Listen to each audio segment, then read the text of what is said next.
into more of what would help us to become more like you and transform us into your image. I pray that our hearts and minds would be open and receptive. We pray for the transforming power of your Holy Spirit. I pray that we would be vessels used to your glory and honor. Give us strength where we are weak. Be with the presentation this evening and the presenter. Your will be done in Jesus' name. Amen. So, I think you should do that part first. Amen. Amen. Is there anyone visiting with us that was not here in the morning? Or was everyone here from in the morning? Oh, they are? Okay. Oh, wonderful. Amen. So I'll just go ahead and introduce Dr. Swain again. Welcome. So our presenter for this afternoon is Dr. Swain. He grew up in the Seventh-day Adventist Church and formally gave his life to Christ through baptism in 1998. He loves the Lord, loves Bible study, especially end-time events and Bible prophecy. He completed his doctoral studies in physics and led a successful career at Texas Instruments. But because he could no longer ignore the call to work for the well-being of others, this led him to a radical change as he pursued medical school at the University of Alabama, Birmingham. He also trained at MEET, M-E-E-T, Ministry, a Seventh-day Adventist institution which focuses on natural approaches to health and healing. Dr. Swain is passionate in promoting a healthy lifestyle and a whole food plant-based diet. He is an avid gardener and beekeeper. He currently mentors an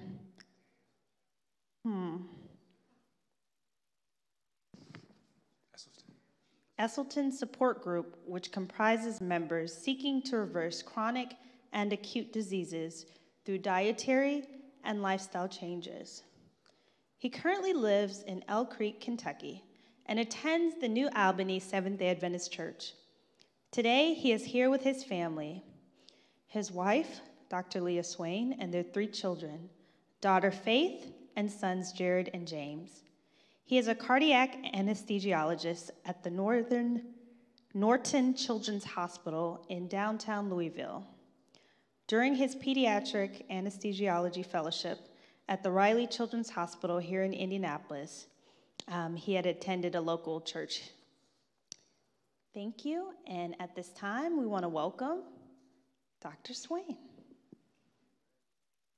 You're going to go up there.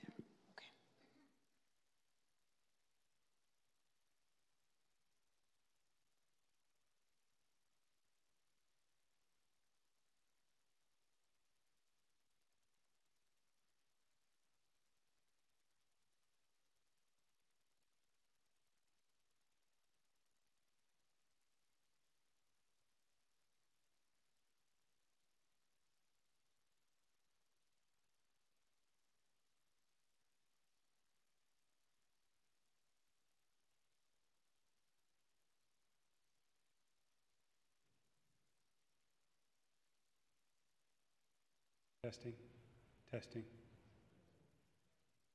Okay, let's try to put this on again.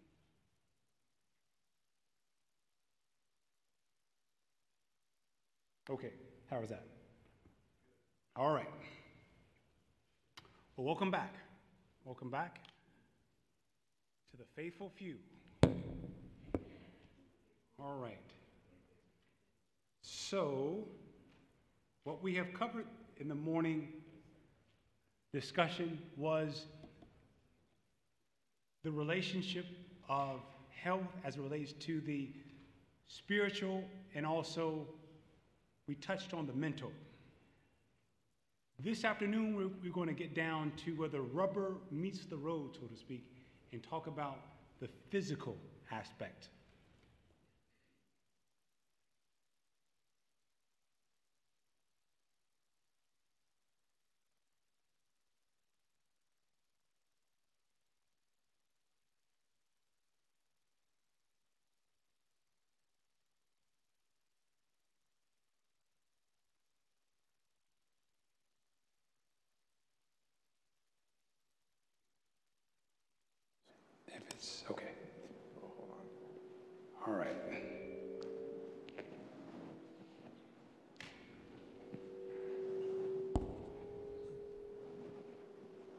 Bear with us here. Okay. Is that better? All right. Okay, so a couple of legal disclaimers, which, as I'm at a church, this discussion I usually lead in a more public setting, so I'll just skip over my legal disclaimers. Of course, I have no financial relationship, so from a disclosure standpoint, I have nothing to disclose. The information that I'm going to present to you is solely as a public service for the benefit of this church as well as the community. I want to begin with a quote from Albert Einstein. And the quote is, "Few are those who see with their own eyes and who feel with their own hearts." It's a very interesting quote, but I think it's very appropriate in our times, because oftentimes in this age of multimedia and social media, we would be surprised of where unconsciously we're getting our information. So one thing I want us to do here today is I want you all, as we used to say in elementary school, to put on your thinking caps. I want you to, just for one moment, open your mind, and I want you just to think with me. Let us reason together, because everything I'm going to say to you today, I believe, is perfectly reasonable, it's logical, and it's scientific. But before I get into that, I want to start with a story, a tale, if you will, of two bees. Now, Brother Ben Language is sitting right there in the front. Helped me to get started as a beekeeper. He gave me a couple of hives, and I began to study these bees, and I began to notice some very interesting things. I mean, they're fascinating little creatures. But today I want to talk about just two of those bees, or two types of bees, and those two are the worker bee and the queen bee. Now, both of these just happen to be females. So I don't know what that says about the male bee population, but the business end of the beehives is taken care of by the females, the worker bees and the queen bee. Now, the very interesting thing about these two bees is that they start off life exactly the same. They start off being laid by a queen, and they are at the beginning identical, and you cannot tell the difference. As a matter of fact, if something happens to the queen bee, they'll make another queen out of one of those identical eggs. But somewhere in the process of life, by the time it gets to a queen bee and a worker bee, the queen bee lives, get this, 40 times longer than the worker bee. And the question that I want us to think about this afternoon is, what is the secret of the queen bee?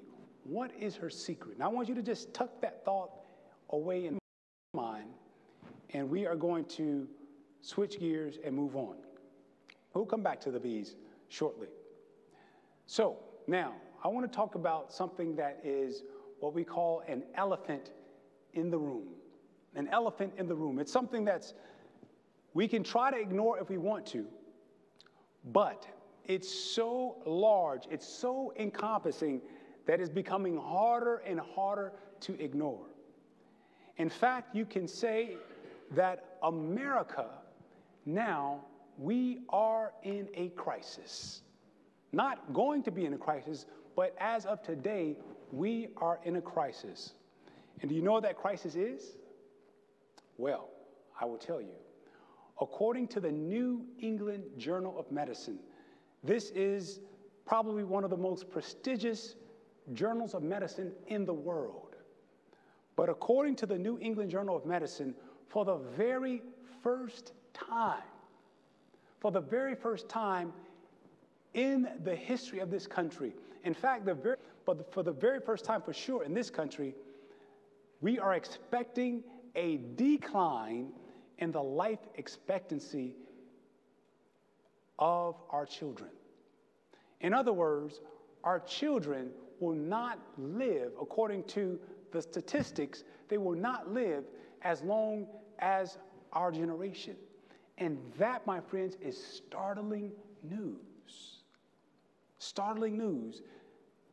Most of the time we want our children to do better and live longer than we, but now for the first time they're saying, no, that may not happen. Our children may have a shorter lifespan than we have.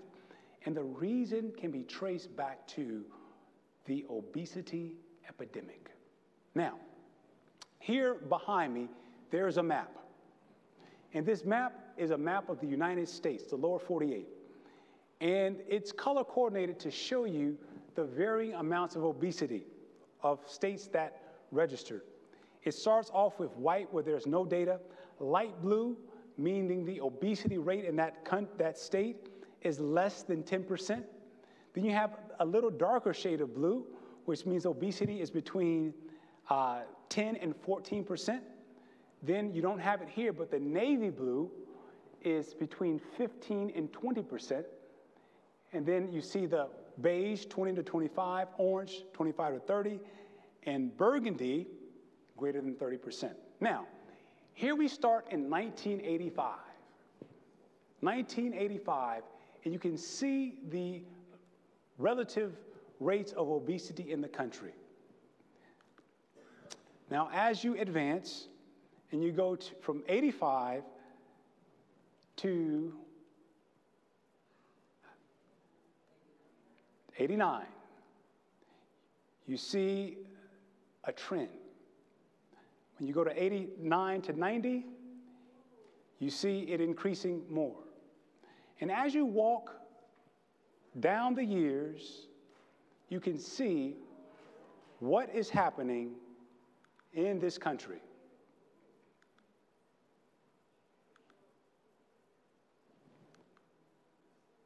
2006, 2007, you see the trend, can't you?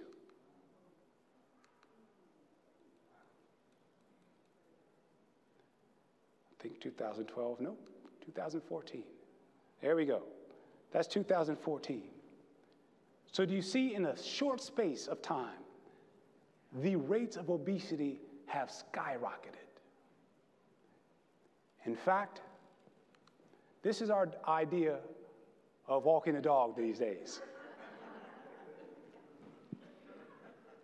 You know, it's funny. It's funny.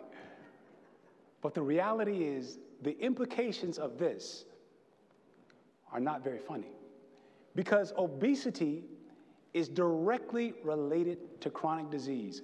On the top set of graphs, you have the obesity charts that you just saw. If you look at the bottom set of maps, you have the diabetes maps, similar scales. And what you can see is they track lockstep with each other. As obesity increases, diabetes increases. As diabetes increases, chronic disease increases. In fact, it is speculated that almost 1 out of every 2 adults has at least one chronic disease. And that's from the CDC, the Center for Disease Control and Prevention.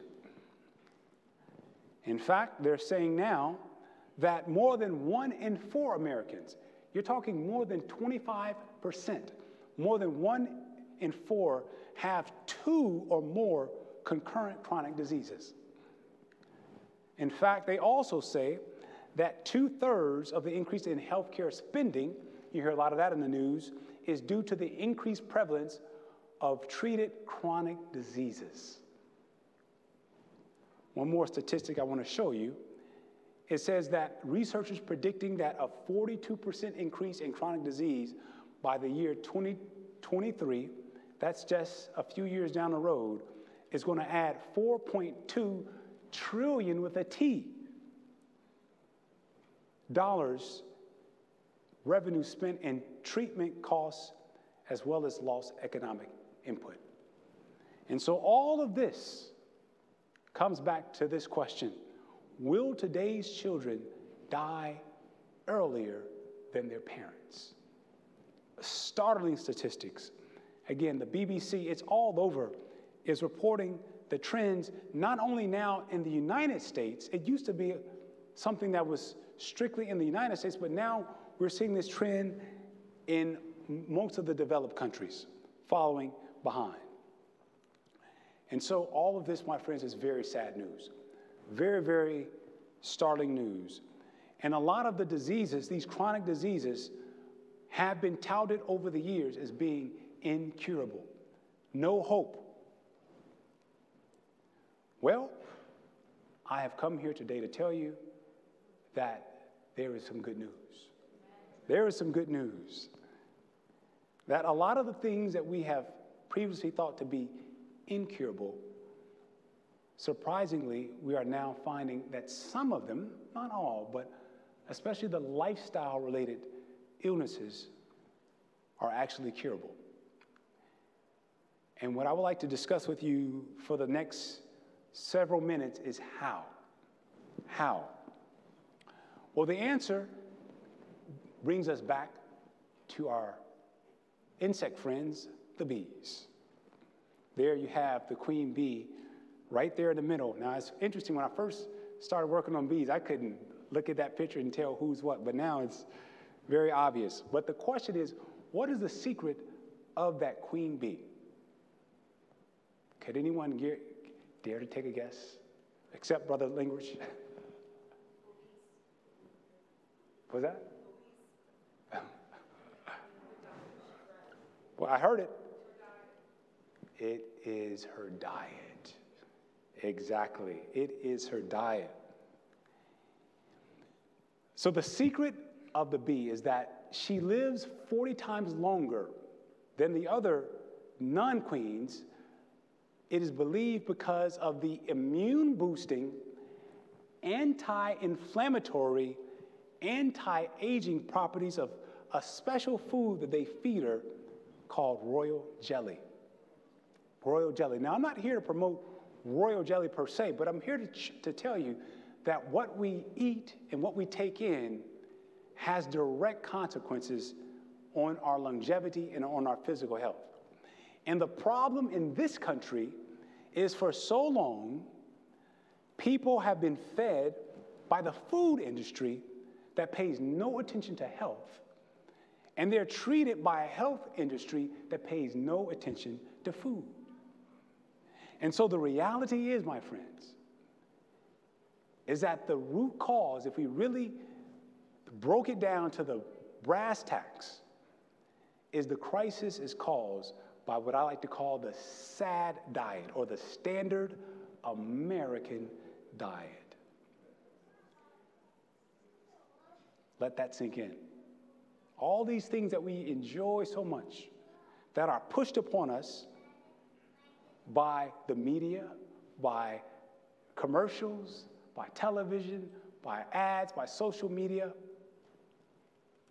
this standard American diet is at the root cause.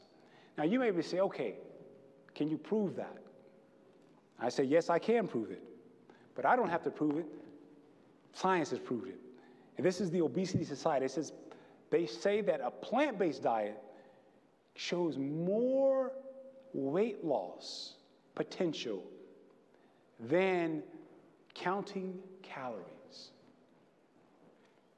Is that amazing? I can remember my mother doing this Jenny Craig. She would have a little scale and put the food on it. But all you need to do is go back to a plant-based diet, and you have more efficacious weight loss than calorie restriction. But again, I'm not here to beat up on any one thing, but what I am here to do today to tell you is to reveal an ancient secret, an ancient Bible secret, if you will, and that is the benefits of a whole food, plant-based diet. That is the title of this presentation. So whether you eat meat and no vegetables at all, or whether you're a complete plant-based diet person, all I want to do with you today is share some information. All I would like for you to do today is just think with me and listen to the truth and hear me out. And you're free to leave here and do whatever you want to do. But again, I just want to share a little of what I have learned through my personal studies. Now, how to prevent lifestyle-related diseases is part of a grander thing that most of you are familiar with. I heard it discussed today, is the New Start. If time would permit me, I would go over this, but because time does not permit me to, I will just leave it to you as New Start: nutrition, exercise, water, sun, temperance, air, rest, and trust in God. I had 2 presentations. I wish I can come back and I can give you specific things. For example, I have a presentation about reversing hypertension. I have another presentation about diabetes, defeating diabetes, how sweet it is. I have a 3rd presentation about inflammation and inflammatory conditions. Excuse me.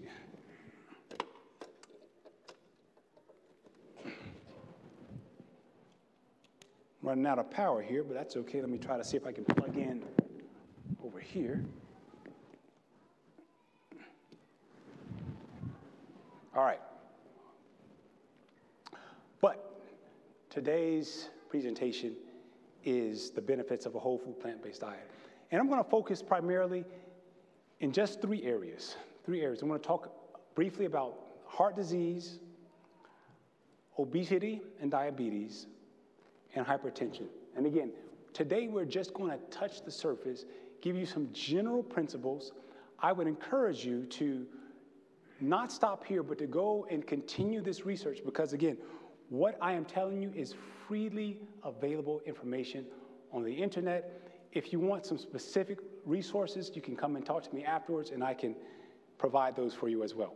So first of all, the reversal of heart disease. The reversal of heart disease. What exactly is heart disease or atherosclerosis? We define it as a hardening or a narrowing of the arteries. This is a silent and slow process that usually is asymptomatic.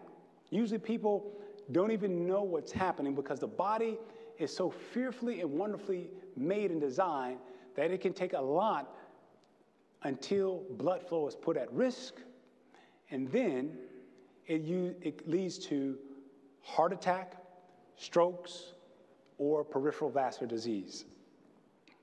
And here's a little cartoon that shows you the process of going from clear arteries on the bottom all the way to clogged arteries up top. And what I want to stress to you today is that this disease process can take place anywhere in the body. And we call that different names, but it's the same process. If it occurs in the heart, we call that blockage a myocardial infarction or a heart attack. If it occurs in the brain, it's a cerebral infarct or a stroke. In the feet, gangrene. In the main vascular system, it can cause an aortic aneurysm, but the same process, if you will. Now, what is very interesting about this is that in the year 1953, how many people were born before 1953? Don't raise your hands. Okay, 1950, they're proud of it, amen. In the year 1953, this is a long time ago, there was a study done about coronary disease among the United States soldiers killed in the Korean War. And what they did was they took 300 corpses of our brave soldiers that went over and fought in the Korean War. 300. And they did autopsies on these. And they looked at their heart vessels. And so they said that the average age of these was 22 years old. So fairly young population, fairly healthy soldiers fighting in the war. But what they found was amazing. What they found in these 22-year-old healthy picture of health specimen young people is they found that 77.3% had gross evidence of coronary arterial sclerosis. And that means, when it says gross, that means you can just look at it. You don't even have to test it. You can look at it, and you can see gross evidence of this process already in these 22-year-old young men. Alarming, but it gets worse. This is another study, I believe, from the year 1968. 1968, and it was entitled The Pediatric Aspects of Atherosclerosis. And what they found was even more startling. It says that almost all persons have aortic fatty streaks by the age of 10 years of age. 10 years of age. That is startling. And so now we're thinking, correct? So the question we have to ask is why? Why? How can this be in these healthy young 10-year-olds running around, these healthy 22-year-olds, do we have this process beginning so soon? Because we've always led to believe this is an older person's disease. Well, we wondered why, but then the New England Journal of Medicine, that prestigious journal, gave us an answer. And this comes from 1996, or was it 1986? And what they found is they looked at a group of people who died between the ages of 3 and 26. And what they found began to give us insight of why the previous statistics we just read about. And what they found is that the overall trend of increasing mean surface involvement with fatty streaks has a corresponding relation, there's a direct relationship with the level of something called low-density lipoprotein cholesterol. And they said it was impressive, the relationship. In other words, there's no denying the cause-effect relationship here. As you increase the LDL, you increase the cholesterol, you increase the fatty streaks. It's an unmistakable relationship. So are you saying beef I'm saying whatever causes LDL to increase will increase your fatty acid streaks. Now, that's a good question. We'll get to it. I'm getting there. But I like it, though. She's getting ahead of me, but that's okay, because she's thinking. She's thinking that's exactly what I want to do. So now, let me show you the before and after. This is your blood before and after a fatty meal. What you see there on the left is both are syringes of whole blood. If you let whole blood just sit for a while, after a while it will begin to separate. And there are various components, and what you have up top is what you call the serum. What it's supposed to look like is relatively translucent. You can put it up and you can read through it. Before fatty meal on the left. After the fatty meal on the right, you see it's very thick like glue. Now, to answer your question, any type of product that is a non-vegetable source is going to have LDL in it. So you're talking about beef, pork, milk, eggs. All of these are going to increase the LDL component. Now, this is pretty depressing, I would say. But there is hope, my brothers, my sisters. There is hope. Is there a way that this can be reversed? Well, thanks to a gentleman by the name of Cadwell B. Esselstyn, he presented a paper about ways of reversing coronary artery disease. This gentleman, I don't know him personally, but I know someone who knows him personally, is not a Christian at all. I mean, he's almost vehemently against anything of nature. But he came up with something that should sound very familiar. He put his patients, and let me tell you, I know of patients I know of people that knew patients in this study. These were not your run-of-the-mill heart disease patients. These were patients that the doctor said, we can't do anything else with you. Go home. You have X amount of weeks to live. So sorry. God bless you. Go in peace. He took those patients, these very advanced stage patients, and he changed their diets, and he put them on a whole grain, plant-based diet consisting of grains, legumes, lentils, fruit and vegetables, and flaxseed. There are certain things that he strictly prohibited, which included all oils, including olive oil, fish, meat, fowl, dairy, avocado, nuts, excess salt, caffeine, fructose, and sugary foods. He encouraged them not to partake of those, although not strictly prohibited.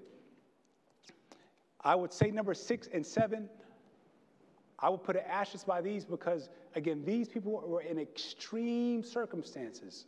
I'm not saying there's anything wrong with avocados or nuts, but these people were at death's doorstep. And so he had to take an extreme approach. And so what he found was amazing. What he found was that in a very, very short space of time, all of those patients, not a percentage, but all of those patients began to do better. But this should not have come as news to him because there's a study called Angina and the Vegan Diet. This comes from a journal in 1977, but it was reporting of a situation that happened in the 60s. There was a male patient whose initials was FW. He was 65 years old. His hemoglobin was a little bit low. He had no EEG. His cholesterol was 5.7. He had no history of coronary artery disease, but he presented with angina, that means chest pain, so bad that every 9 to 10 paces, he had to stop and rest. His disease was so bad. And so in 1966, I believe, when this happened, the doctor took this patient and he put him on a whole food plant-based diet. They call it a vegan diet here. And this began in January of 1964. Remember, keep in mind, couldn't walk 10 paces without chest pain. That's how bad his angina, his heart disease was. So in January, specifically the date, January 2nd, 1964, he started the diet. Just not even a week later, he reported that his pain, while still present, had much improved. By 1 month after starting this diet, he had no angina, even with making strenuous effort. And by August of the same year, 7 months later, he was able to climb mountains with no pain. From 7 steps to mountain climbing with no pain. I mean, this is not a secret. Based upon a whole foods, plant-based diet, this is science. And I want to point out something. You will notice that I use the word whole food and plant-based as opposed to vegan. Because what you see there on the right is whole food, plant-based. What you see on the left is vegan, but it's not a whole food, is it? It's vegan. It doesn't contain any animal products. So what I want us to start shifting our minds to thinking from is from vegan to whole food, eating the food as it was, as you see it, as it comes from the earth, as God intended for us to eat it. Now, I get a lot of questions about olive oil, the Mediterranean diet, but the news is olive oil, soybean, palm oil, they all have similar acute detrimental effects over the endothelial function, even in healthy young subjects. This usually comes as a shock when I give this presentation because we're educated it's pushed upon us that olive oil is good. The Mediterranean diet is good. You add some olive oil, it's healthy all of a sudden. But the reality is something different. And again, this is not me. This is not information as you would see. This is why I put the studies up, so you can see this is not coming from me. This is science, evidence-based that I'm giving you. But what they found is that there was a significant constant decrease, and this FMD is the ability of your arteries to perform their function, to contract and to expand 3 hours after each intake of these oils. And it was independent of the type of oil used for the preparation. So whether it was soy, palm, corn, olive. And so that leads to a question then. How is it then that this Mediterranean diet supposedly is good? And what they found is they took a bunch of people and they put them on this Mediterranean diet. And they had the same thoughts that we have, but their conclusion was, contrary to their hypothesis, their study found that omega-9 olive oil also impairs endothelial function postprandially. So they were thinking just like I used to think, that it was good, but their conclusion led to something different. And so what we learned from this study is that the dietary fruits and vegetables and their products appear to provide some protection against the direct impairment of the endothelial function produced by high-fat foods, including olive oil. So what this means in layman's terms is the Mediterranean diet is rich in vegetables, it's rich in fruits and all of these things.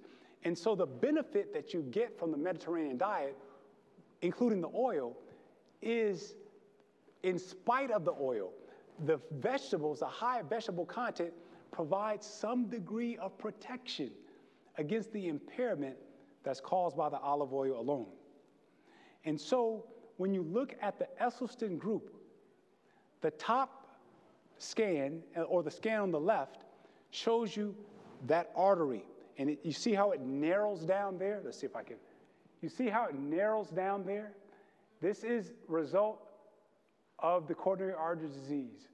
There it is on top. You see this blockage. After 2 weeks on the diet, he rescanned it, and look how open these vessels are. Look how open, how the blood now can nicely flow through. And so we learn here that a plant-based diet, within a number of weeks and months, can completely reverse cardiovascular disease. Amen. Thank you. I thought I would have had a bigger response to that. When I take this to the community, I tell you, they're excited about this information. We're like, yeah, we know that. But that's okay. Because, listen, if one person here can benefit from this information, it would have been worth it for me. So let's talk about diabetes.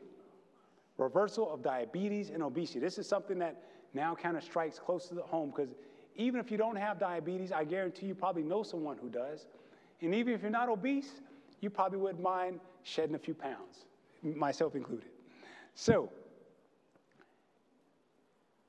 for years, when I was in medical school, we were taught it is impossible to reverse diabetes.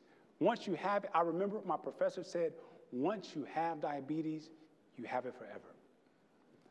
But now, even CNN is saying that reversing diabetes is possible. The secret is out. Lifestyle changes can greatly affect diabetes. Now, it's ironic that I'm in an Adventist church, because there was an Adventist health study. There were 2 of them. But on the Adventist health study number 2, they looked at vegetarian diets and the incidence of diabetes. And this is what they found.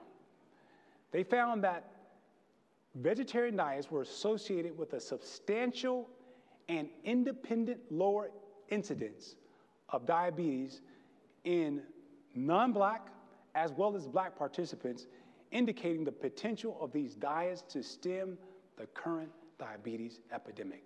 This is scientists and physicians looking at the Adventist group, and they're saying that independent of any other variable, that the diet alone can help to reduce the risk of diabetes and stem the current epidemic. What is very interesting at this study, and I'm so happy that, again, non-religious people did this study, is they said that there appeared to be an incremental protection as a dietary pattern moved from non-vegan to semi-vegan to pesco-vegetarian, from non-vegetarian to semi-vegetarian to pesco-vegetarian to lacto-vegetarian to complete plant-based vegan diet. So in other words, if you compare just a standard American diet to someone who just occasionally, very rarely ate chicken, you have some benefit there. If you look at someone who does no red meat, no chicken, no poultry, just fish, the pesco-vegetarian, there is some benefit there. And as you go from no fish to complete vegetarian, lacto-ovo, you have an increased benefit there. And as you go from lacto-ovo to complete plant-based, you receive the maximum benefit according to this study published. That's very interesting. What about reversal of diabetes? That's prevention. What about reversal? If I have it, do I always have to have it? Well, another study shows us that dietary reversal of type 2 diabetes is motivated by research knowledge. So what they found, what they looked is they took people who had gastric bypass surgery. And what they noticed is something that they've been observing for years. Now, a long time ago, diabetes has been around for ages and ages.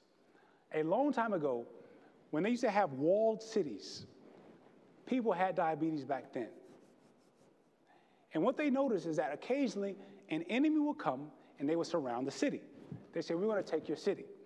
And what they would basically do is they would starve the people to death.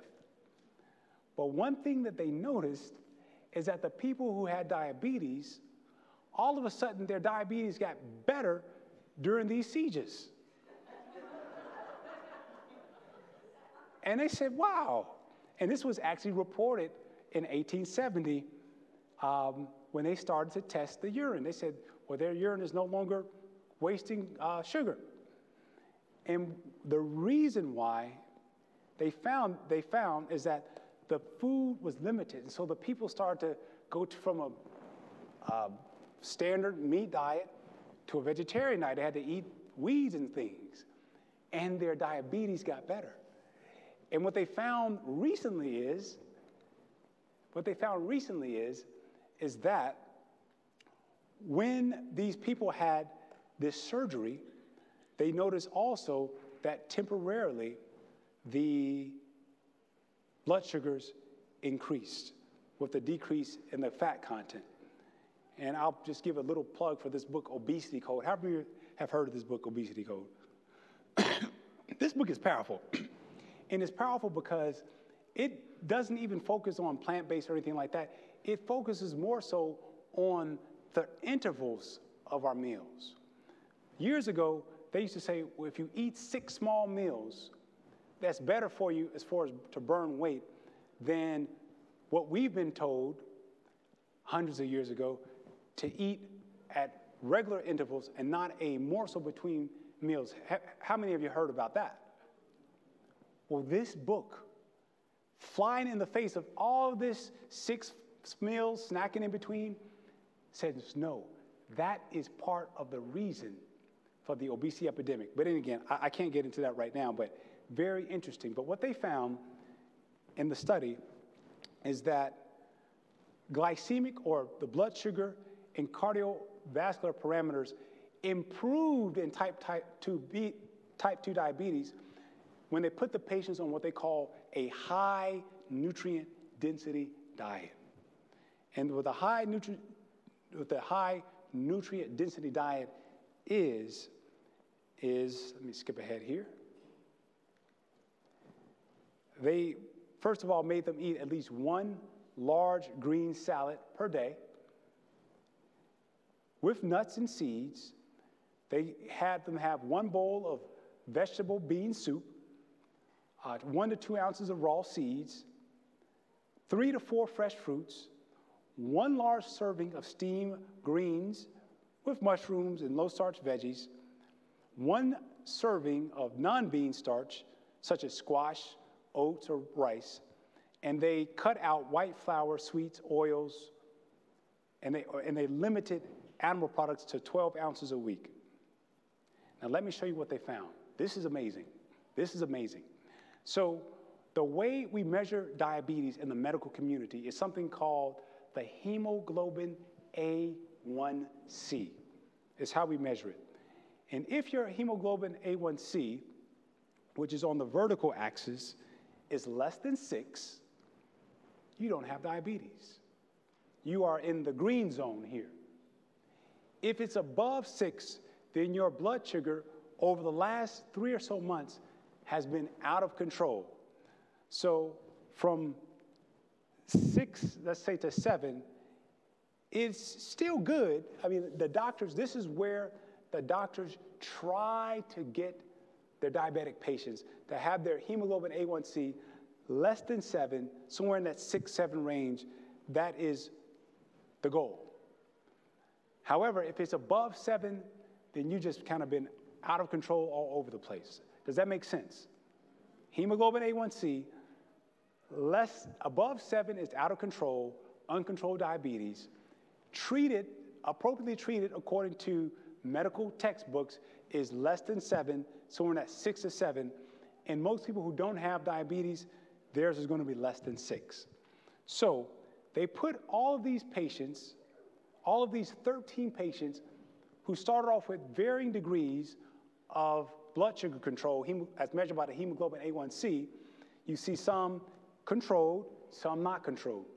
But they're all in the yellow and red. You see that? Okay, I don't want to move too fast. I want us all to follow here. So they took all these patients and they put them on this high nutrient diet, which is primarily a plant-based diet for the most part.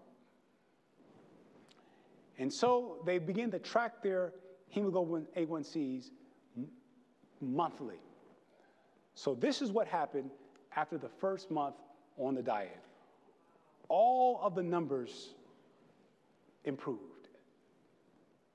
So the people who are very poorly controlled, they didn't change anything else. They left all their medicines the same. All they did was change the diet. They didn't even tell them go exercise. They just changed the diet. And you see after 2 months, you see improvement. 3 months, 4 months, 5 months, 6 months. And so the results of this study show that even if you look at the people who are most poorly controlled, all of them at the very least came under control. But as you can see, a great many of the study patients, their numbers are in the green. Remember, the green is I don't have diabetes. The green is what previously the physician said cannot be the case. And so we see that not only did their numbers drop, but many of them, their medications fell off as well. The mean number of medications dropped from 4 different medications to 1, which tells you that there are many people who drop from 3 and for 2 to no medications at all, simply by, not by exercising, which I would encourage, but not by, all they did in this study is change the diet. However, the magnitude and effect of the high nutrient diet in this case series indicates that the diet can be effective in some patients. That was the conclusion that they came to. But the conclusion that I come to is that a plant-based diet can help reverse obesity. My final topic is high blood pressure. High blood pressure. So blood pressure it pumps from the heart all the way around to the body. Can you imagine if you're trying to pump against something where the pressure is higher, then the heart has to work harder if the pressure that it's pumping against is greater. So high blood pressure puts more strain on the heart. It causes overall systemic problems. But again, these studies show that there is an effective approach to high blood pressure control, and that is, you guessed it, dietary approach. And so most of the time, if you have this, your physician is going to put you on something called the DASH diet, the DASH diet. And this is called the dietary approaches to stopping hypertension. It includes a diet rich in fruits, vegetables, low-fat dairy products, reduced in saturated fat, total fat, cholesterol. And they say that even if you do this, you will lower your blood pressure substantially. Now, what is interesting is this is not new information, my friends. If you go way back, let's see.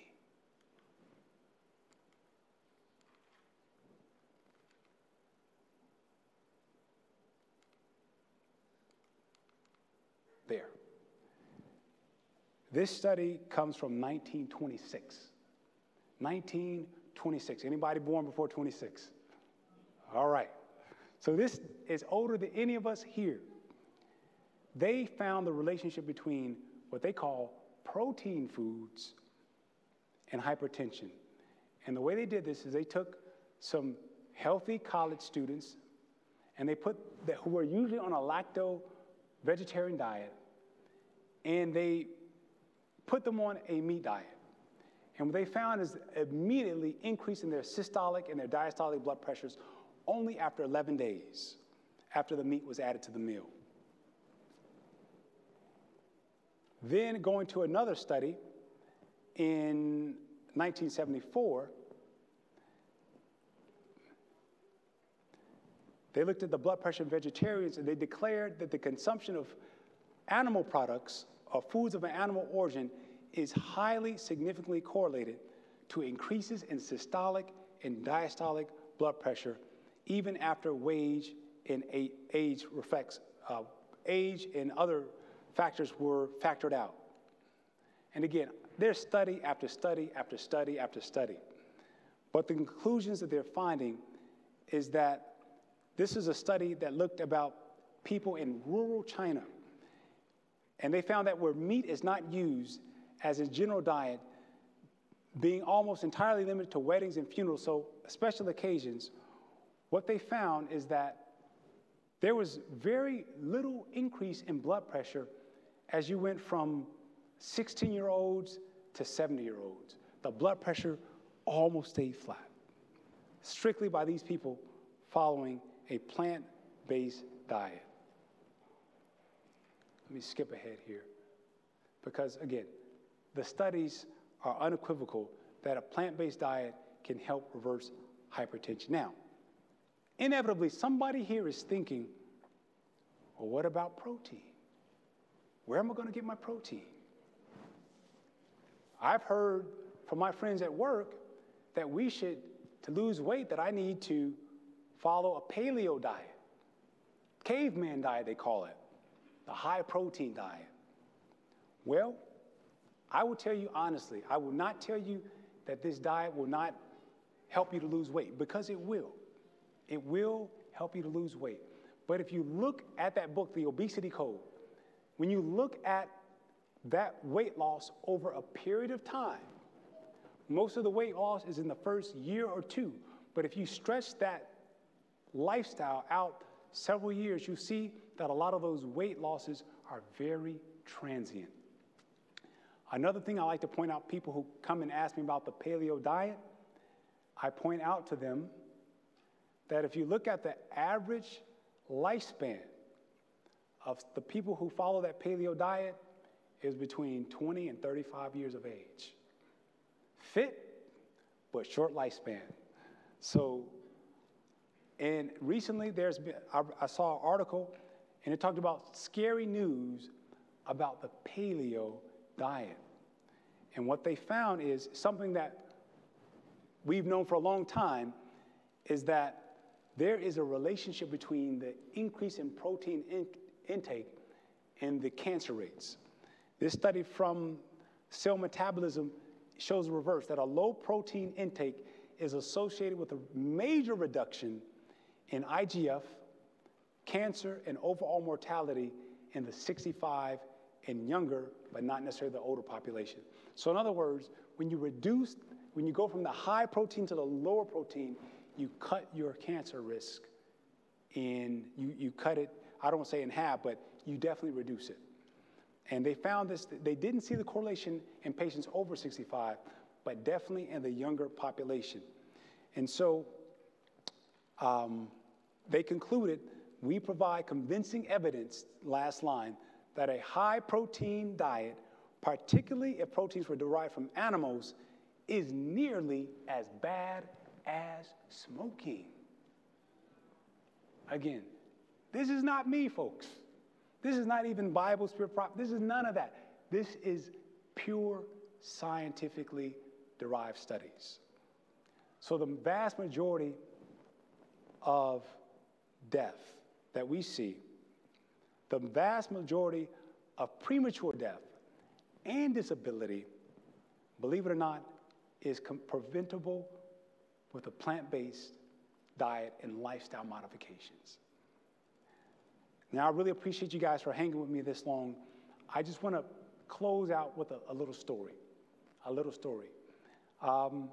And it is a story looking back to our past. Now, a lot of you here probably might remember it, but a lot of us probably can't. I can remember a little bit of this. There's an old saying that says that those who do not remember the past are what? Are condemned to repeat it. So let's go back to the 1950s. The 1950s in this country. Smoking was the thing to do. Here's an article from a newspaper that says, I smoke Lucky Strike instead of eating sweets, and I'm losing weight. Back in this time, the statistic was the average American smoked 1/2 of a pack of cigarettes per day. The average American smoked 1/2 of a pack of cigarettes. And many of us, if we can remember back at that time, parents smoke, aunts smoke, smoke in the car, smoke in the airplane, smoke everywhere. I used to wonder, those little ashtrays, people were smoking in the airplane, but that's what those were for. And the sad thing about it is if you go back during that time period, you see these various magazine articles. You see there on the left-hand side, a lady with her baby, indicating that can help calm the baby. You see there on the left-hand side, the little girl there says, I'm going to grow to be 100 years old. And then right under it says, more doctors. And notice they have the MD in red. More doctors smoke Camels than any other cigarettes. And that was one of their big selling points. More doctors smoke Camels than any other cigarettes. Now, the thing that's very interesting about this, okay? And we all look at this in horror. We look at this in horror to see these doctors, little girls. They're targeting mothers with babies and all saying, it's okay, look at your doctor smokes it. How bad can it be? If it was really bad for you, surely the doctors would tell you, wouldn't they? But the sad thing about this is that this was all in spite, even in the 1950s, of decades, not years, but decades of evidence that linked smoking to lung cancer that was suppressed. Did you hear what I said? It was suppressed. It was ignored because smoking was considered normal behavior. The average American smoked 1/2 a pack of cigarettes a day. And so because this was just normal, the research, the things that talked against it was suppressed. It was ignored. The people who said something about it, they were crazy. They were friends. They were those fanatics over there. But more than that, it took from that time 25 years and get this, 7,000 studies before people began to heed the warning. Now, we look at this and say, oh man, how stupid could you be? I mean, really? How can you ignore the studies? How can you ignore the plain evidence of science? The question that I want to ask each and every one of us here today, the question that I want you to ask yourself is, could history be repeating itself? Not in smoking this time, but in the things that social media, commercials, education books, even medical textbooks. Could history be repeating itself? You see, a lot of the things that we get, there's a documentary called What the Health. And they make the connection that a lot of these companies are funding. They're funding some of the medical schools. They're funding even some of the very organizations that are trying to stamp out these chronic disease. These organizations are funding them. And so how can you raise up an alarm against the hand that's feeding? How can you bite the hand that's feeding you? And don't get me wrong, I'm not condemning anyone that works for these people or nothing of that nature. All I'm saying is that big business, they have a financial stake to keep you taking their product regardless of what it does to your health. And so my question is, history, it couldn't be repeating itself again, or could it be? Thank you very much.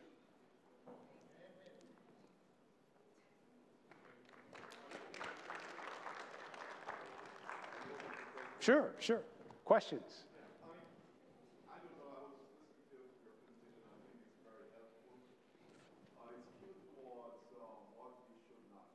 Mm-hmm. And for example, I grew up in a country where my grandmother used to use coconut oil. She produced her own coconut oil. And I was wondering, what is the take on coconut oil versus olive oil? Mm-hmm. Yes. The other thing I was thinking is, people are saying that the vegetables we eat, the lettuce and all these green stuff, they have chemical spray on them. So when we eat these vegetables, we are eating the chemical. Yes. So the question is, what must we eat? If you can't eat all these things that you should eat, Sure. with the chemical and other things. Sure. Oil, you can't eat olive oil. What should you use? Okay.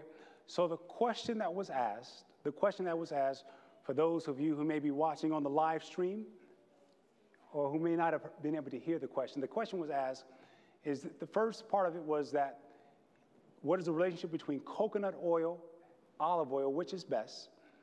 Also, the question is that when you hear about the various toxic chemicals, sprays on the vegetables, if with all of this bad stuff, then what exactly can you eat is the question. So the first part of the question about olive oil. So the study that I mentioned, it looked at all oils. I mean, I only mentioned a few of them, but all of the oils, they are they're not a whole food. If you want to eat the olive oil, for example, it's better to eat it with the whole olive than to isolate the oil, because when you begin to extract, then it doesn't become a whole food anymore. The same will apply with coconut. Now, with that said, all of these things have effects on the endothelium. But what I want to tell you, one of the themes that I probably didn't bring out enough, although I did have one slide on it, is that you have good, you have better, and you have best. And what I encourage people to do, especially people who come to me saying, okay, where do I start? You have to start somewhere. You don't go from 0 to 100 overnight. And so what I recommend people doing is, first of all, if you have to, first of all, the first thing I recommend is, along the lines of diet is concerned, is to get away from the flesh meats, the meat products. That's the very easiest place to start. Even if you do nothing else, there's enough scientific, medical evidence that says, and I mentioned the study, that if you go from meat even to fish, if you go from meat to fish, you see benefit. If you go from fish to lacto-ovo, you see benefit.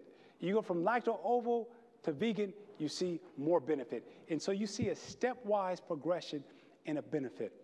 And all of the health changes that I recommend, we're counseled. It should be progressive. It should be gradual. It should give your body a chance to do these things. Now, if you have chronic disease, you're in a completely different boat. Then I say you have to take extreme measure. Then I say it's time to cut some stuff cold turkey. So if you have coronary artery disease, for example, then oils I'm going to cut out. Olive oil, coconut oil, what have you. I'm going to cut it completely out because we know scientifically that these things affect the vasculars, the endothelial vascular's ability to do its function. However, if you're trying to maintain health or something of that nature, then I say, okay, let's be a little bit more progressive. Let's research, let's learn, and let's do these things.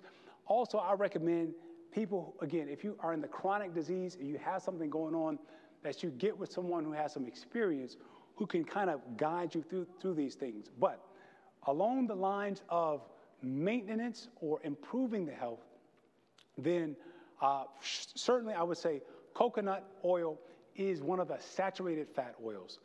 You have olive oil and canola oil is what they consider monounsaturated fats. Then you have the polyunsaturated fats, which are vegetable, corn, soybean, etc.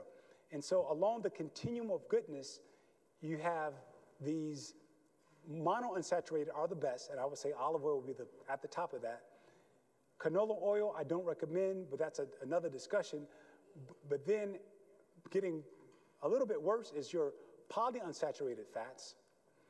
Then you have your saturated fats, which are your coconut oil. But coconut oil, avocado are different because they are plant-based. And so they're a little bit better, a lot better, than your animal-based saturated fats. And then the worst of the worst, in my opinion, the worst of the worst, worse than mono, worse than poly, worse than even saturated, even worse, I might get in trouble for saying this, even worse than some of the animal fats is what you call hydrogenated fats. And that's when you chemically alter the polyunsaturated fats and you hydrogenate them. This is probably worse than the actual saturated fat itself. And you find these in margarines and these type of areas. Crisco, I mean, these are, stay away from that because not only are they bad for the arteries, but they also promote something called free radicals in the system that are carcinogenic and they can lead to cancer. All right. Another question. Oh, sorry. Oh, spray. I'm sorry. All right. So it's for spraying. Again, so spraying, that's a very good question. So ideally, this is why we're told that everyone should have their own gardens. Everyone should have their own gardens because someone a long time ago foresaw that this type of thing can happen, and it's getting worse and worse, but everyone can't have their garden. Maybe I live in an apartment, and I don't have the ability to have a garden. So next to your own personal garden, the next level of goodness, I would say, would be to buy organic-based foods. Organic-based foods, there's a standard that says it can't have certain pesticides, these harmful things. However, organic foods are not cheap. They're a little expensive. And so what is it if I can't buy organic foods? Then we move to what we call, we have to do conventional foods, but try to avoid what I call the dirty dozen.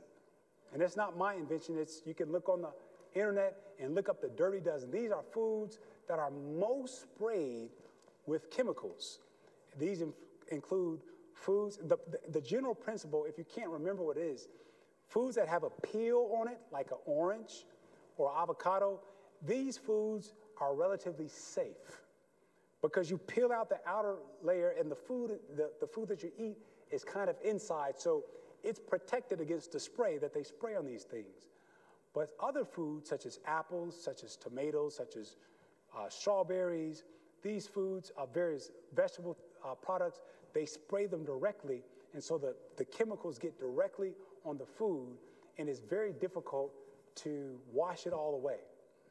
All right, so you can avoid if you can avoid the dirty dozen, then that's better than not. Okay, but I'm on a budget. I'm on a fixed income. I can't avoid the dirty dozen. I have to do it. So then if that's the case, then you go ahead and buy your foods conventionally, and then you try to, there are certain soaps, not soaps, but yeah, there's soaps especially derived to wash off vegetable products, food products. You can invest this and wash the food as thoroughly as you can. So what we have is good, better, and best. And the beautiful thing about it is God just wants us to do the best that we can with what we have. And as long as we are making steps, positive steps in the positive direction, then that's okay. And so if you can't afford one thing, then do the next. If you can't afford the next, then do the next. But as long as you're making positive steps, this is the critical piece. Very good question. All right, I see 1, 2, and 3. Let's get the first one. This won't take long. Can you hear me? Yes, sir, I can. I just wanted to emphasize that getting back to the diabetes. Bring the mic to you. Getting back to the diabetes. Yes, sir. I'm type 2, and I was diagnosed in 2003. 4. And my whole entire family just about has had diabetic problems. And I know a lot of people here has probably heard it, said, well, that's hereditary. So I was trying to find out, is there some hereditary to that? Because my father, he died from it. My mother, I had several brothers, sisters lost legs, 2 legs, eyes, and all of those type of things. But I've been blessed. Here it is, 2018, so that's been, 14, 15 years. And I try to do the best I can with my diet, as you said, price-wise. I try to eat the best I can. And so I'm real blessed, like you said about the A1C thing. I just got a report, it was like 5.7, 5.8, and, different things like that.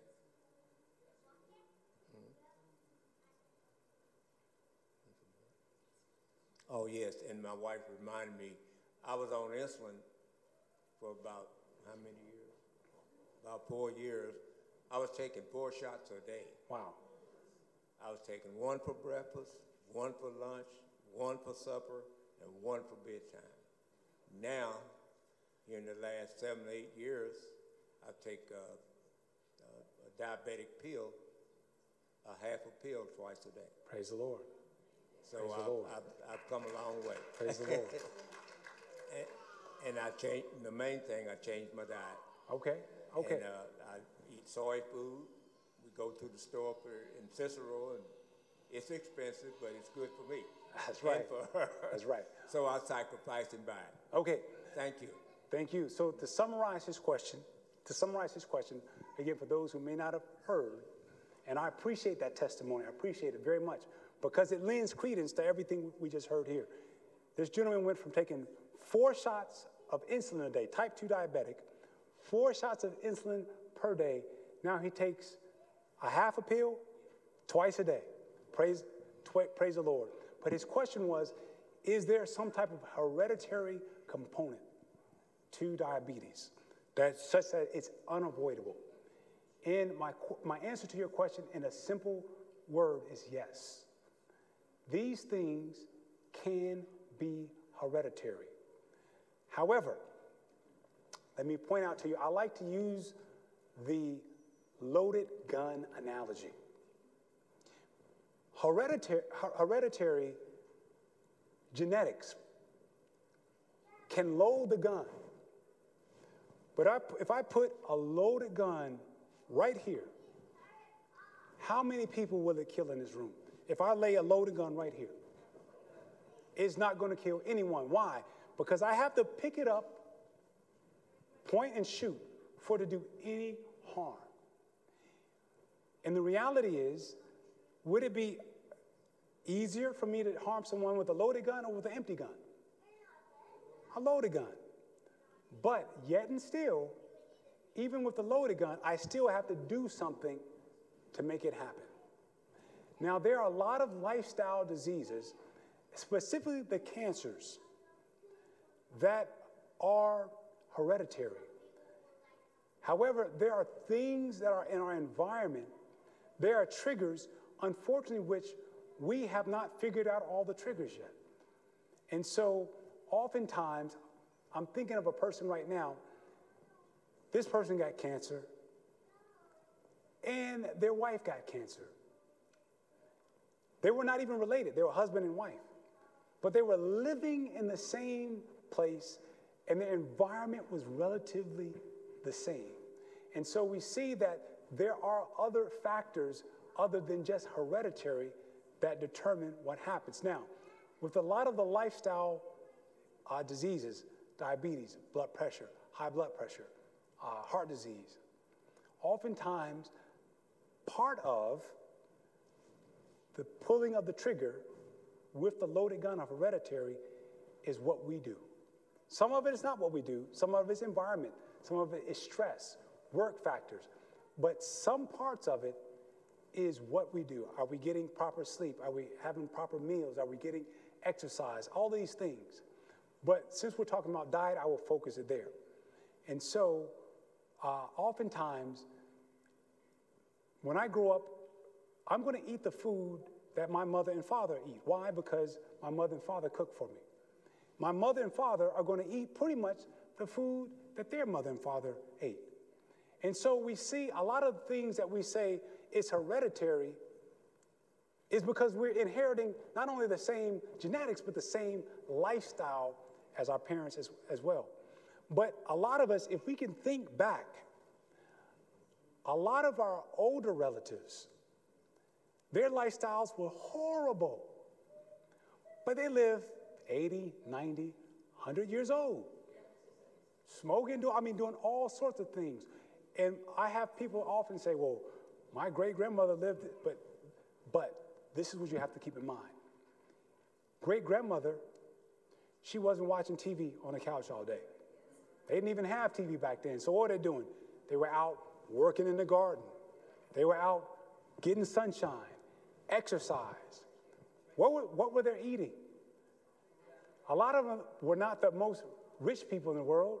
And so I remember my mom told me that they ate meat not because they were vegetarian, very rarely, because they couldn't afford it.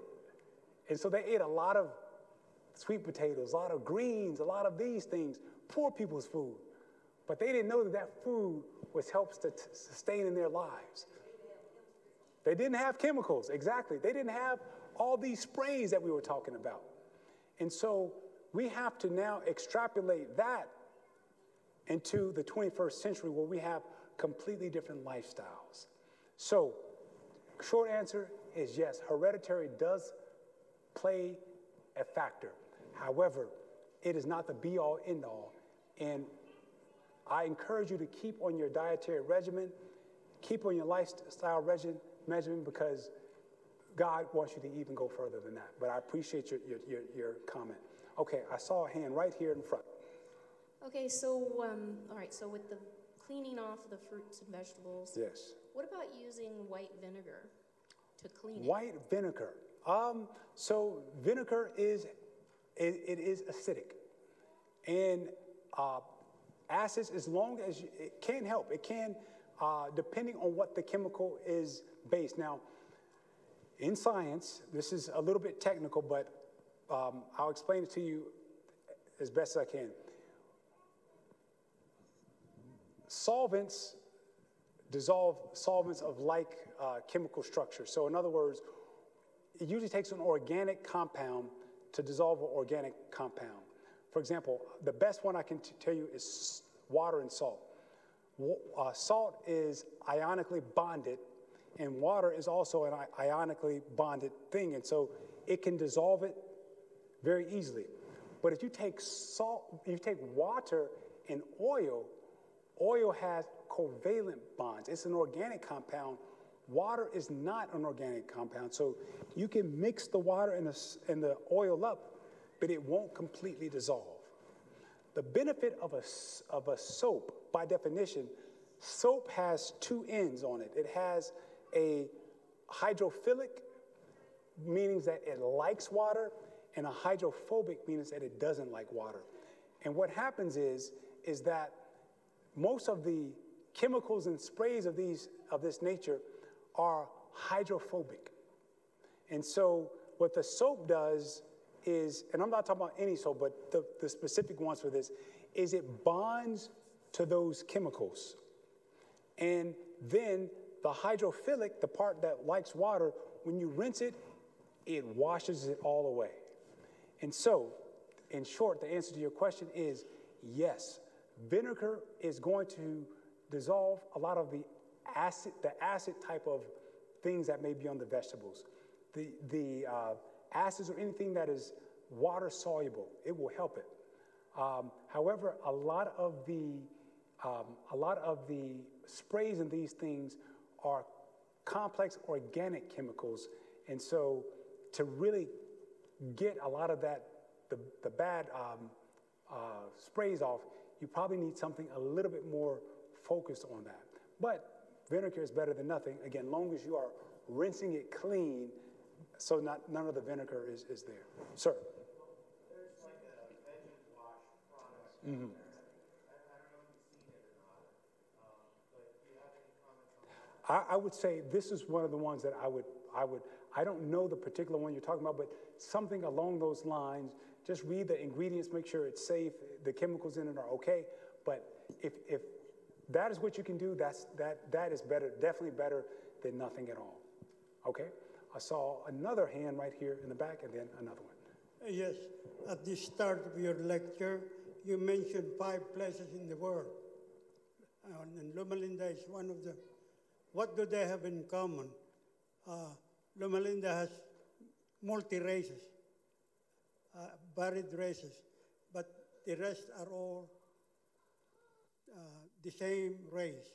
So what do they have in common? All 5 of the areas are just in Loma Linda? Both. I mean, compared to Loma Linda. Okay. All right. So the question was, earlier in our discussion this morning, we talked about the blue zones. The blue zones were 5 areas in the world where they found that the people had the proclivity to live much longer, 10, 20, 30 years longer than the normal life expectancy. And this gentleman just asked, what do these places have in common? So I actually have a slide on that. I don't think it's on this presentation, but they have several things in common. Let me see if I do have that slide here. No, I don't have it. But they have several things in common. And again, it goes just beyond diet. There's a complete lifestyle factors. So some of the things they did from a dietary standpoint, we'll start there, is they ate diets that were high in fiber, low in fat. Varying degrees of, they were not all vegetarians by any stretch, but they had very high plant base in their diets. They had a lot of starches, potatoes, a lot of legumes, lentils, these type of things. That was one of the dietary things that they had in common. Another thing is they had in common is they had community. They had community. So from Okinawa to Sardinia to Costa Rica to Loma Linda, is that these places were all places where people, they were able to socially interact with a lot of people on a regular basis. So you didn't have people who were relatively isolated. They were multi-generational. So this is a factor. They also, I believe, those are the ones that I can think of off the top of my head, but there were some dietary factors, there were some non-dietary factors, but they all blended together to give this longevity. But that's a very good question. And I can get you the information. It's on my computer, but I don't want to waste the time to look it up, but I can look it up and tell you right after this presentation.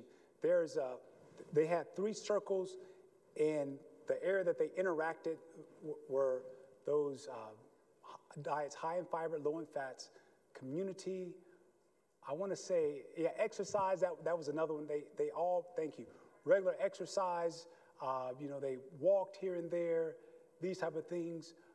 And when you really break it down, it all comes back to that new start. And where we have trust in divine, they had, that community relationship there. Okay, one more question. Okay, so going to that new start, Yes. focusing on sunshine. Yes. I have a friend who has very low vitamin D levels, and I know there's a link between vitamin D levels being so low and heart disease. Do you have any information on that? Like if the process of damage has already started because of the vitamin D levels being so low, or making any changes like being outside more to try and, get more, your body to produce more vitamin D, will it reverse the process, or is it something that, if it's already started going, it's just going to keep moving in that direction? Sure. Very good question. So I was taught that wherever there is life, there is hope. And as far as heart disease, I myself have not seen a single case of heart disease that was so far gone that as long as the person was able to, they could not have a reversal in some of their symptoms. Now, the degree of reversal and the speed of the reversal is oftentimes directly connected to the length of time this chronic disease has been working in their body. So in other words, if someone who has recently been diagnosed, they will have a faster turnaround than someone who's been dealing with this for 15 or 20 years. One thing that I was taught, one of the principles I was taught, is you will expect about 1 month of treatment and lifestyle modification for every year of disease that you've had. That's the least you can expect to see something. So if I've been dealing something for 10 years or 12 years, then I'm going to have to see about a year until I can think about reversing that. However, with that being said, you still can see benefits and turnaround even way before that time period is elapsed. Now, specific with the vitamin D, the question was about vitamin D and about it being linked to heart disease and how can it be reversed, and can going back into the sun reverse it. Vitamin D is amazing. It's amazing. It is probably one of the most vitamin deficient areas when you look at this entire country. When I was in medical school, I can remember like it was yesterday, our teacher, our professor told us that for reasons that we do not know, he said, for reasons we do not know, people in northern climates, there's a higher incidence of multiple sclerosis than in the southern climates. So areas where you have in the tropics, where you have a lot of sun, you see it, but it's very rare. The further you go up north, even people who are from that area who relocate, after a generation or two, the rate becomes similar. And later, we've discovered that there may be a linkage with vitamin D. Vitamin D has also been related to gastrointestinal issues. It's been linked to depression. It's been related to cardiovascular disease. Because vitamin D is not necessarily a vitamin, it's what we call a provitamin. And what the sun does not make the vitamin D, but it shines and it breaks down that provitamin molecule and it makes it effective in the body. So, oftentimes the average American is so deficient in vitamin D that if you go to a physician, and I'm not advocating this because, again, I'm not giving you medical advice per se, but if you go to a physician, they would probably initially put you on a vitamin D supplement to kind of get you caught up per se. I'm not saying that's necessary, but as the person goes back into the sun, and again, varying people of varying hues, as we're different in racial backgrounds here, require varying amounts of time. People who are very fair skinned, who have very light skin, they don't require as much time in the sun as someone who's very dark skinned, because the dark skinned person, they have a SPF already built into their skin. And so they have to stay out there a little bit longer to get the same benefit that a lighter skinned person would be. And so, and you also have to be careful to do these things in moderation. I can't just go sit in the sun all day and expect to get caught up in my vitamin D like that. That's not how it works. You have to be in moderation a little bit, day by day. And this is the problem with society. We have a problem, and we want a microwave solution. We want to take a pill and done. I don't have to think about it anymore. But God's methods are gradual because they involve not only healing of the physical, but as we talked about earlier, the mental and the spiritual. So there is a degree of trust, a degree of waiting, a degree of patience built in these things. And just like the problem did not develop in a day, the solution will not come in a day either.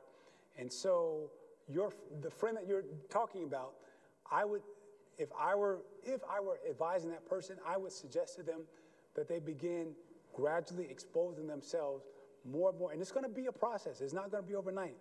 But more importantly, with the cardiovascular disease is the other lifestyle modifications, the dietary, the exercise, the stop eating, and I didn't discuss this, of high fructose, these type of things.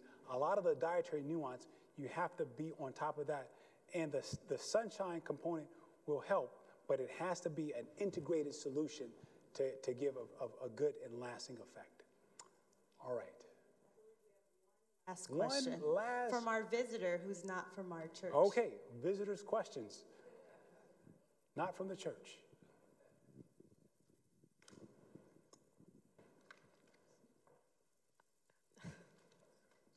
Hi. Hi. I have like a couple of questions.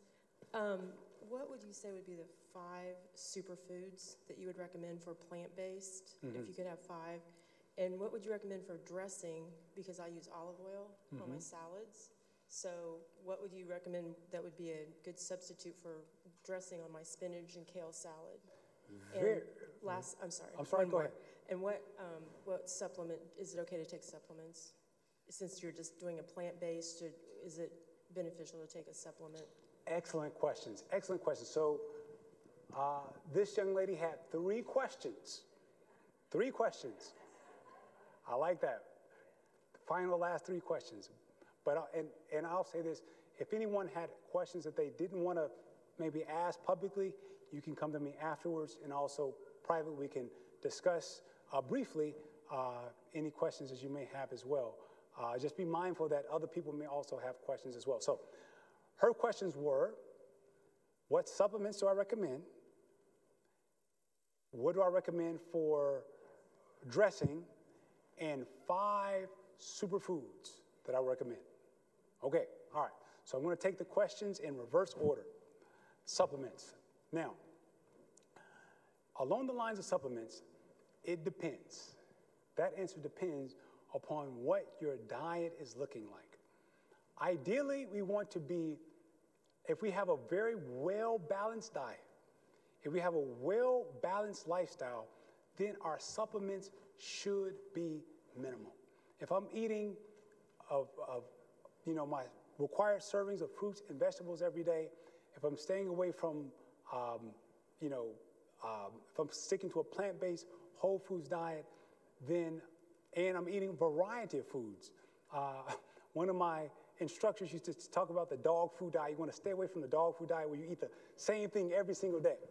You want to eat a supplement. You know, there are various different, one suggestion people say that you can eat off the rainbow. So you want to eat some reds, some oranges, some yellows, some greens, some whites. Some of these, a variety of these foods, and the different colors represent different vitamins and nutrients that they provide. But with that being said, the one supplement that I definitely would recommend for people who are following a complete plant-based diet is a vitamin B12 supplement, a good vitamin B12 supplement, because our soils are becoming more and more depleted. And so usually you would get vitamin B12. It's something that you find in the soils. A lot of times, because we're not growing our own food anymore, a lot of times because of the actual lack of these things actual in the ground itself, it is becoming harder and harder to get these. And so the B12 vitamins is one of the ones that I would definitely recommend if you have a whole food plant-based diet. Outside of that, you know, you will find some medical studies that actually go against vitamin supplementation that actually show some harmful benefit. But again, the B12 I think is really critical because it's one that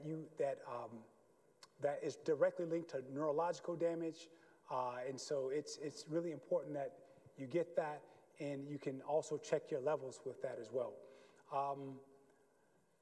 The subtle hint.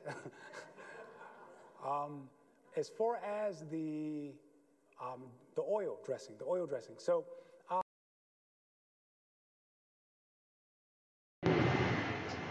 experiment with different things. I personally like tahini. Tahini is a sesame seed paste that you kind of, and it's really oily. But the thing again with the oil is that I'm not speaking against the oil per se. The principle that I want to give to you is that you want to try to eat the food in as close to its original form as possible. So the oil is good as long as you eat it with the rest of the olive. The olive oil is good. The coconut oil is good as long as you do it. And those other things, they help to introduce that oil in a good way in the body and helps the body to be able to use it. It also helps you not to overeat it. Like, I can take a vitamin beta carotene supplement and I can overdo that. But I can never eat enough carrots to overdose in beta carotene from eating carrot because of the way the body is designed and how it works with the body. Other people, you know, there's other people like avocado. I like avocado as well. That's also very fatty. You can blend it, spread it over your salad, and it is delicious. You will not miss that at all. And your last question is about superfoods, 5 superfoods that I recommend. There are a lot of superfoods that I recommend, but you want 5, so I'll give you what I got. One of the ones that we have been fond of eating in our family is something called Carila. Carila, it's called bitter melon is what you will find it. It's eaten a lot in the Caribbean. I never heard of it until my wife, who's from Guyana, it's a little bitter, but what bitter foods do is they have a cleansing, a purifying effect to the blood. So Carila is one I would recommend. We will find it probably in the American grocery stores as a bitter melon. But I would suggest that you look in ways to see how to cook it because it's not intuitive. My wife she squeezes it out and does this thing. And my mother-in-law, she can tell you about it as well. Simple superfoods, blueberries, excellent superfood.